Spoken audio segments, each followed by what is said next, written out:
during spring tides you have a really broad range. This semester I am teaching Honors 307, which is a SciArt field school. SciArt is a kind of contemporary movement in art that combines efforts in scientific practice as well as in artistic practice. The two share a lot in common, although we tend to see them as worlds apart. I never really thought of the connection before this class, but now I'm just noticing how much science is in art and art is in science. I wasn't sure what to expect at first, but I've ended up enjoying it a lot. I used to be into art, but I kind of fell out of it, so it's really brought that part of me back. Maybe multiple habitats too, right? Some of the main goals of SciArt are to be able to communicate complicated scientific data to the general population that may not be very well versed in scientific jargon. So it makes science a little bit more aesthetically pleasing. But the other main goal of SciArt is really to kind of push the creation of new disciplines and to see what else we can come up with, what are the limits of human imagination.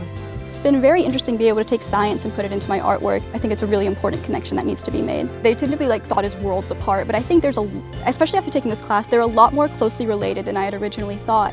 One of the most important features of good scientific practice is making observations, and that can be in a lab or it can also be on site, on location. This is also something that is a key feature of art, or at least it should be too, is making sure that we are closely observing the thing that we are studying. Today we are at Cox Ferry Landing at the Waccamaw National Wildlife Refuge. I think it helps students to feel connected with this place and to learn new things about it and learn new ways of representing this to their friends and family.